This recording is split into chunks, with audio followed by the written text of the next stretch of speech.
ladies and gentlemen. First, I'd like to thank the organizers for inviting me. And so what's the current status and what are the recommendations for TTFM? I have no disclosures except for this presentation here, maybe.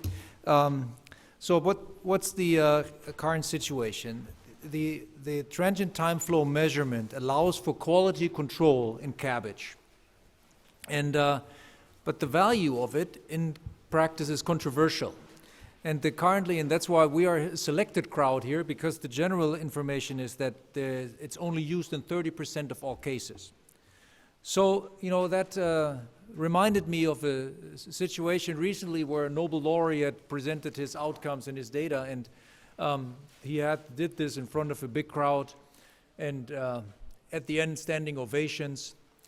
And so the guy is finished, and then some guy gets up to the microphone and he says, with all due respect, Mr. Nobel laureate, you know, you have great results, but I've done the same experiments and I've had the same results 10 years before. And a murmur going through the room. And the Nobel laureate said, with all due respect, sir, I do believe you, but I actually thought something about it. So, you know, how is it in thinking and surgeons and Nobel Prizes? So, you know, if you look at it, there have been 5 Nobel Prizes awarded to surgeons, but the last one was more than 50 years ago. Today, you can find books like this, Do-It-Yourself Heart Surgery, so the respect and the perception may be a little bit different, you know. And so our motto in Jena is that cardiac surgery is thinking with your hands. And if you apply that, then your first question should be, how does it work? How does TTFM work? And it's an ultrasound using Doppler principle for measuring flow velocity. And David will describe technical details in his presentation a little later. But what information does it provide? Well, you get mean graft flow, you get pulsatility index, and as I said, I'm not going to get into the details here, but you get backward flow, you get diastolic filling. And for most of you who are using it here, you all familiar with this, and this is one of the recordings, how it looks like then. So why is it controversial then? So the measurement is obviously affected by several components. It's affected by the run-in, by the run-off, by competitive flow, by hemodynamics, and by quality of the anastomosis. And the interpretation may therefore become complex. And the complexity is something that David will illustrate in some cases, and then it addresses some of these aspects. So what does a surgeon do if things become complex? Well, I've learned when I was a fellow with Tyrone in Toronto, I learned that it was the saying that if you don't know what to do, do what you know. So, you know, in case of ischemia, we always put grafts then.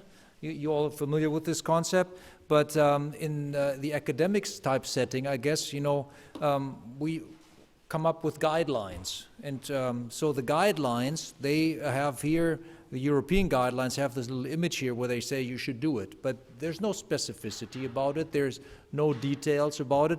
So I guess it's Mario who, again, led the field and set this group of group of experts where we performed, gave expert opinion statements and attempted to provide some guidance on how to use it. And so these are, I just want to go through with you before you get into the practical details, those things, because I think it is important to realize why we do what and how. And so it's the TTFM should be used in every case, in every cabbage case, and the experts then we had all voted at the time. So this is here the percentage of agreement. So the majority of these experts, of us there, were actually in favor of this statement. And the reason is because the routine use increases the ability to interpret the results. And I've demonstrated, I've shown you before that it's controversial because of the different factors that may influence the outcome and the result. So if you do it routinely, you get a feel for it and you get a better, I mean, just like, you know, the issue before, training in CABG and off-pump surgery, whatever it is, I mean, whatever we do, we need to do it routinely, we need to do it regularly, and we need to be aware why we're doing what we're doing. So, and then there's also evidence that TTFM is predictive for the Lima LAD prognosis. So, the next statement that the group then came up with is that the size of the probe should fit perfectly the explored conduit. And that is something that is illustrated here. So if it doesn't fit right, it shouldn't be too small, it shouldn't be too large, and it should have the right contact, and there was also highly agreement. But importantly, and that's something that you should know if you apply this, if you don't apply it in a straight way, that is as it is shown here, but you have it downward bending or upward bending, that may skew your results, and that's why having a nice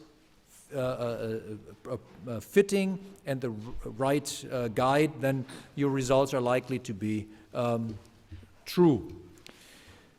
Okay, so hold on. Okay, so the next thing is that it should be positioned in a way that's as much distal to the anastomosis as possible. I mean, that's always difficult because sometimes that may compromise it may be dangerous. You know, I've seen people tear off a graft because of attempting to measure this very much distally. So it was the agreement that it should be done as much as distal as possible, but not at the point of risking the safety of the procedure. So the next statement then was that it should be performed before protamine, after protamine perfusion at the right time point, and you should have before and after protamine administration. In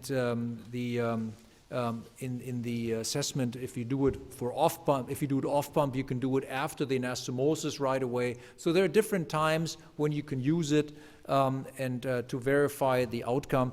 And at least one TTFM measurement per graft should be recorded. That's the general statement, and that's the recommendation. So you have something for the file that demonstrates that the quality of the graft is adequate.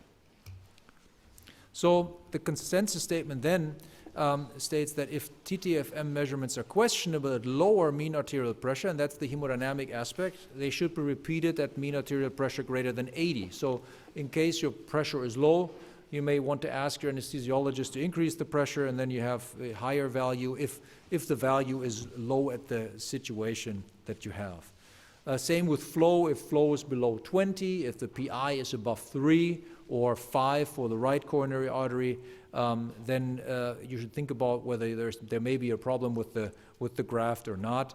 But you know, there's no guarantee that the values demonstrate any malfunction, but it's always guidance that has to be considered. So you have. If the backflow is too high, of course, you know, there's a competitive flow, and that may be something that needs to be taken into consideration. You may have to be able, but all these technical details, I think you'll hear about it a little later.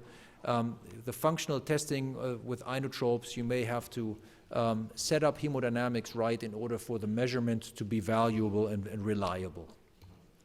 Okay, so and then finally the decision to revise the anastomosis should be based not only on the TTFM reading, but also on the clinical scenario and the surgeon's assessment of the conduit and the target vessel. And with that, I think that comes back in, you know, we can have that cardiac surgeries, thinking with your hands issue coming back into play. So there's the summary at the end. If you look at the paper, that's a very nice chart here where you can basically go through all these different things and things I just showed you, and then how you should go about to use TTFM in order to assess it. So I think that the final conclusion, therefore, is that if grafts stay patent, patients live longer. It's something I've just said before. And then, so my point would be, please use all means to make grafts stay patent. And that means use hands, brains, and TTFM. Thank you for your attention.